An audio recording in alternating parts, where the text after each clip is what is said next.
Ça va pas mal, ouais. C'est bizarre de faire une interview sans personne qui t'interviewe. Ben là, la surprise générale, je suis chez moi. Avant cette interview, j'étais en train de jouer aux Sims.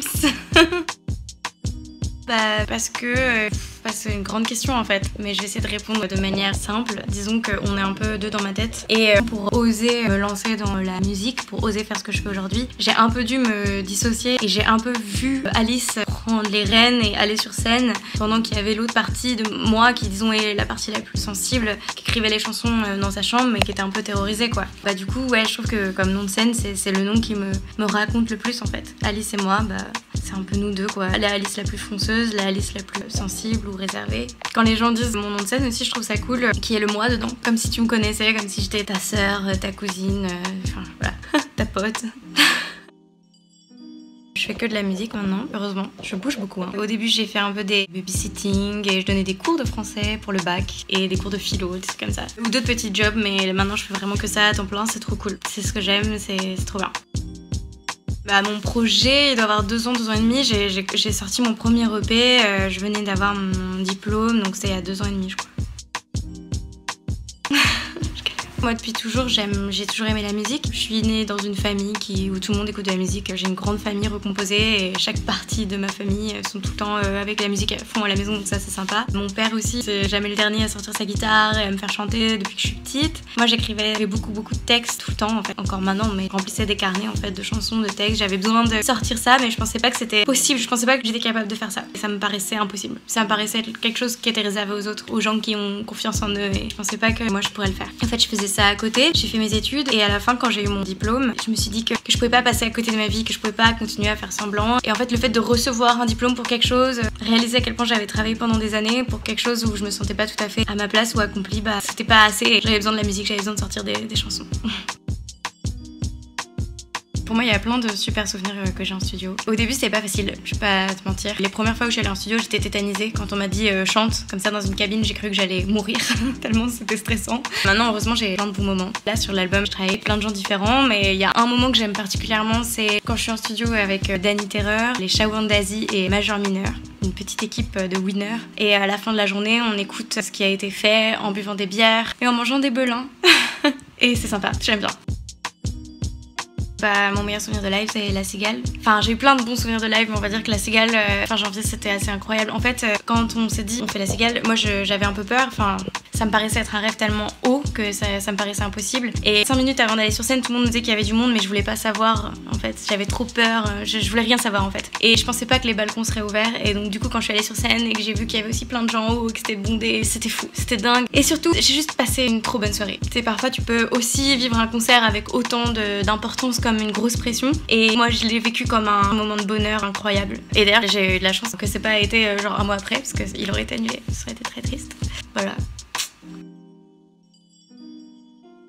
Ah, ça c'est dur comme question. La toute première chanson que j'ai sortie de mon projet, c'était 100 fois et j'avais eu très peur, je me souviens de la sortir et j'avais aussi fait le clip et j'avais eu peur et j'ai été fière de voir les réactions qui sont arrivées après ça. Et sinon, ouais, c'est dur. Frénésie, je crois que c'est une des chansons dont je suis le plus fière dans le sens où en termes d'écriture, c'était pour moi assez personnel et j'avais envie de parler de ça et je suis contente d'avoir réussi à le faire, mais je sais pas si j'ai... Attends, je réfléchis. Disons que là, je travaille sur mon album en ce moment et il y a des sons dont j'ai jamais été aussi fière en vrai parce que j'ai essayé d'être encore plus dans la déclaration personnelle et confier des choses sur ma vie familiale et aussi essayer d'aborder des sujets encore plus larges et ouais, aller encore plus loin en termes de création musicale, faire plein de styles différents et il y a des chansons dont je suis très très fière. J'arrive pas à en donner qu'une, je suis désolée, c'est compliqué. Je suis juste fière de faire ce que j'aime de ma vie, c'est assez fou. J'ai reçu beaucoup de demandes suite à la chanson. J'ai reçu des énormes, on peut dire des sortes de poèmes 2.0, des raps en fait. C'était assez cool de lire tout ça. Je vous encourage aussi à aller voir sous ma vidéo du rappeur, c'est incroyable. Il y a genre une sorte de coin commentaire qui est un peu comme le mythique du rap, où en gros tout le monde est en train de rapper, slammer pour essayer de conquérir les gens en commentaire. C'est très drôle, moi je m'amuse beaucoup à lire ça. S'il y a des gens qui veulent sortir avec des rappeurs ou des rappeuses, et ben allez-y, moi c'est bon.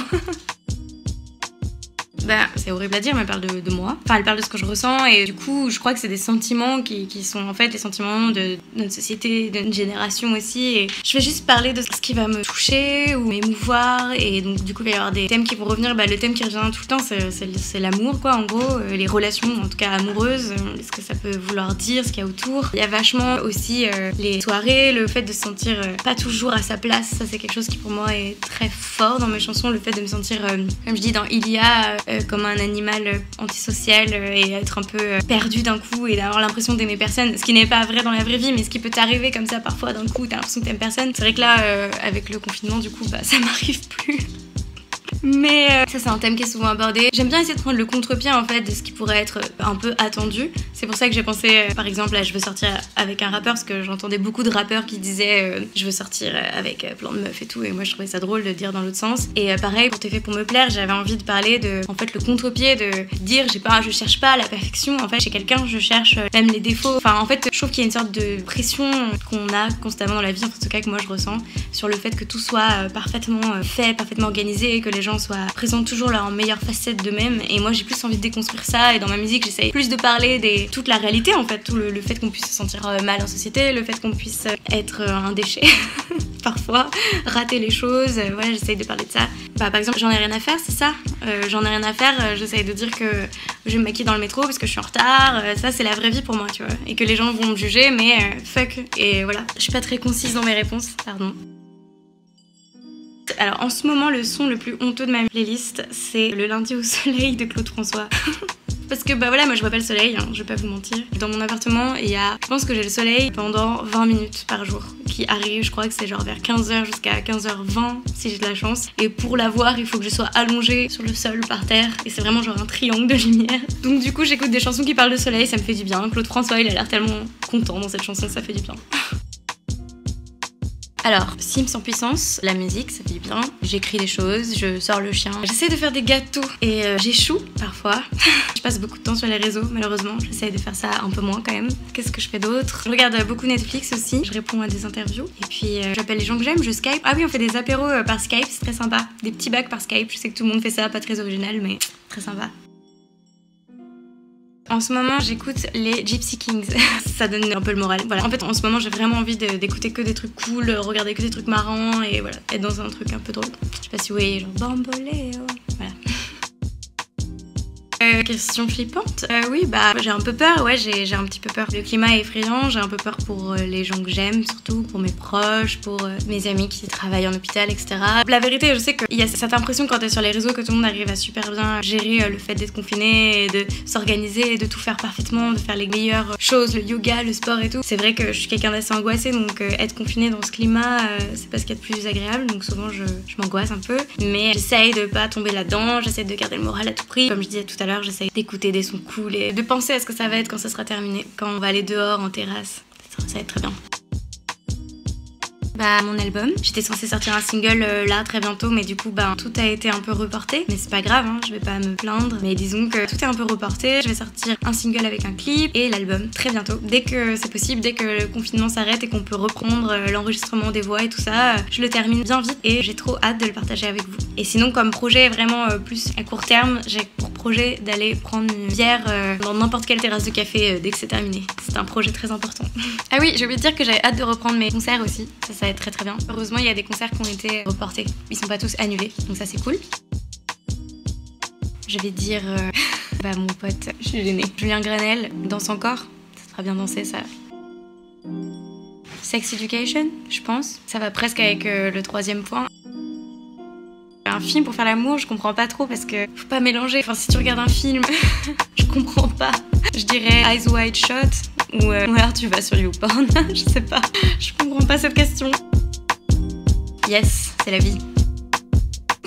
En vrai, je connaissais pas Bonne Calande, mais c'est super bien fait, bravo. J'ai remarqué un énorme gros niveau de montage. Il est 17h, je vais pouvoir faire un petit goûter, tout simplement. La punchline du moment qui fait bien déprimer, c'est reste chez toi. Super. Il y a un chien qui vient m'embêter, regardez ça. J'ai fini et merci pour l'interview.